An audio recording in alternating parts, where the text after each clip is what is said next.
This week I'll be looking at Hitchhiker's Guide to the Galaxy, the VHS from 1981. Yes, I do have an old VCR, and I'll meet you on the other side and give my thoughts on the movie itself, and then any ideas that it inspires.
What about this wheel thing? They say it's a fascinating project. Yeah, well, we are having a little...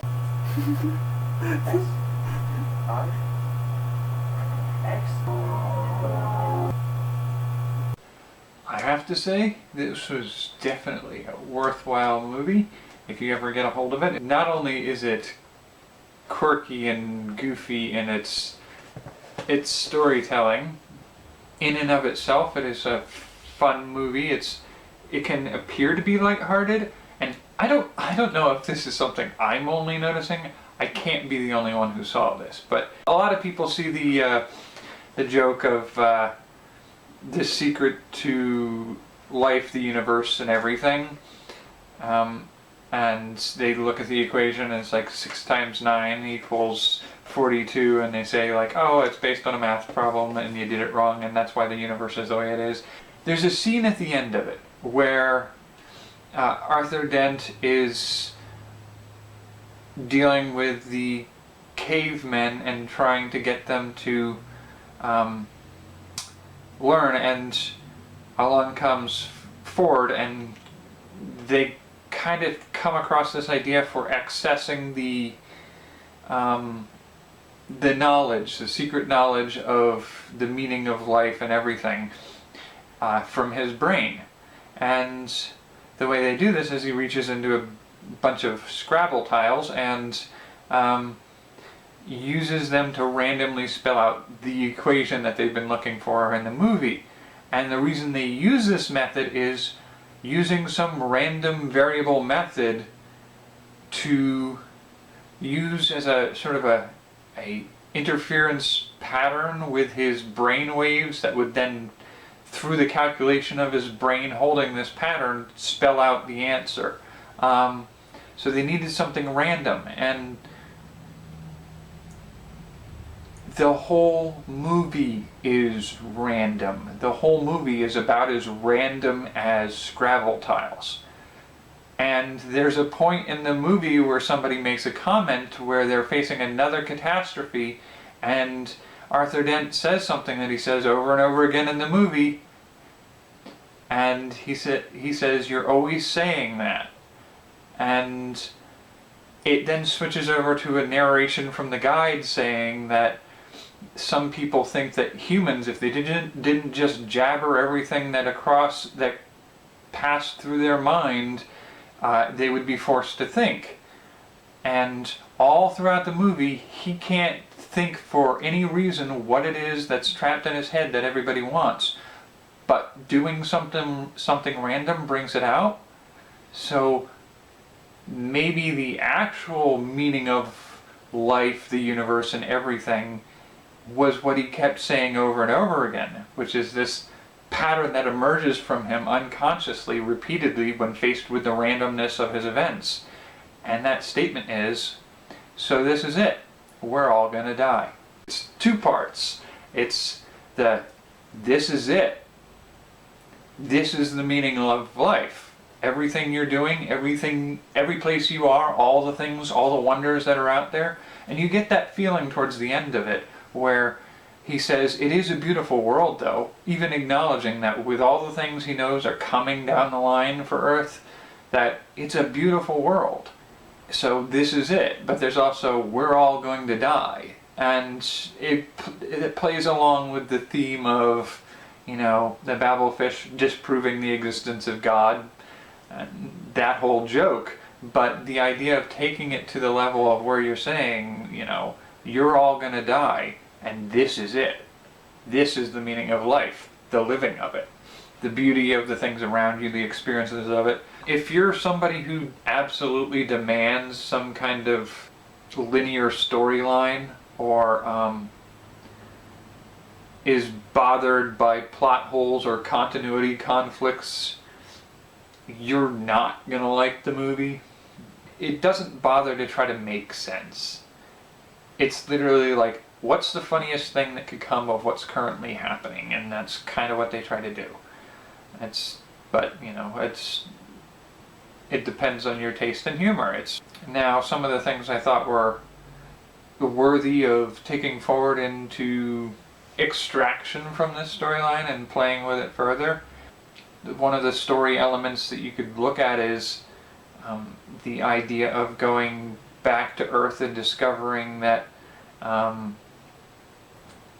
it takes the trope of people from an alien civilization crash on Earth and they establish the dawn of humanity, and it kind of turns it on its head with the fact that it's at least implied that the people who crash are not the dawn of humanity. It's the people who were there when the people crashed, and so it takes it a little bit and turns it on its head. But that's such a cliche story chunk that it's been used enough that there's not much original that can be harvested from it. But I do think there are aspects, I like the idea of the diner at the end of the universe. And that sort of storylines converging from all across time and space, happening in one location where you could catch up and find out about those kinds of things. I do like some of those types of stories where you have a diversity of crazy experiences coming together in one place to be told in sort of tavern tales settings. Mice actually being larger interdimensional beings whose they were experimenting on us all the time, and we thought we were experimenting on them. I think that's sort of an interesting story element somebody could play with further. An entire fleet of warships was swallowed by a dog and nobody noticed it. And it's sort of thrown out there as just a simple joke. It has no real bearing on the story whatsoever. The idea of a story in which the characters are on a quest for something, to learn something, to grow in some capacity, to gain a knowledge or an item of some capacity, to fully change how they interact with the universe and to change how they see the universe, and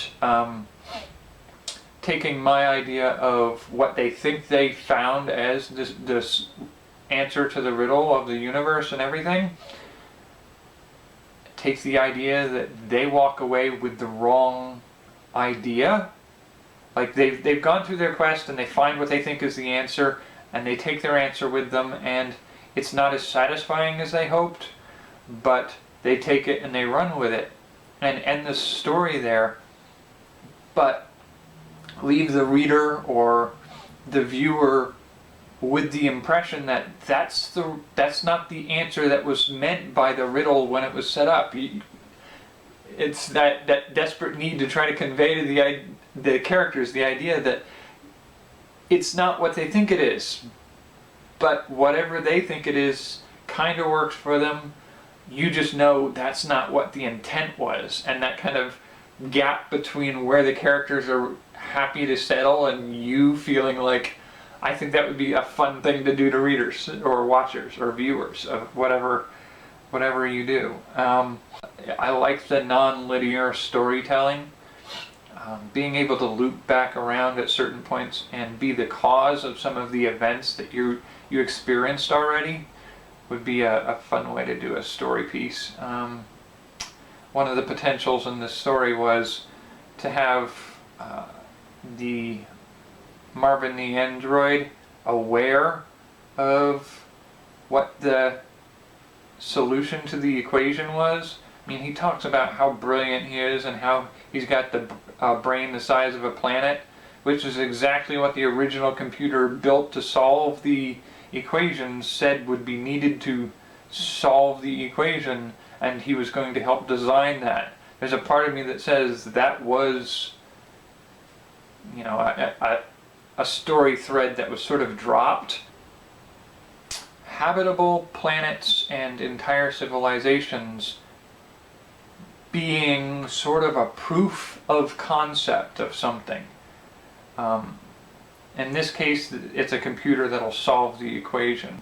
I mean, short of that, it is what it is. It's a fun time. You don't have to go too deep into it. There's some great jokes and there's some really bad puns, and I mean that in the best sense of the word. But I think that I would definitely say it's most definitely worth watching if you are into sheer silly fun with a somewhat profound undertone. And nothing is sacred in this one. But I think once you're free to play with those concepts, and you know, I think it provides a universe that you could play in, but it's anything you build in that universe is going to be, for the most part, silly. It would be hard to write a story in the Hitchhiker's Guide universe that is anywhere remotely serious. The universe as it's built doesn't have that capability, I don't think. I mean, it would just come off as being some other universe. It just would clash too much. But, like I said, I recommend it. I'm going to say, if I'm going to rate it, I'm going to give it a 5.7 out of 7.3.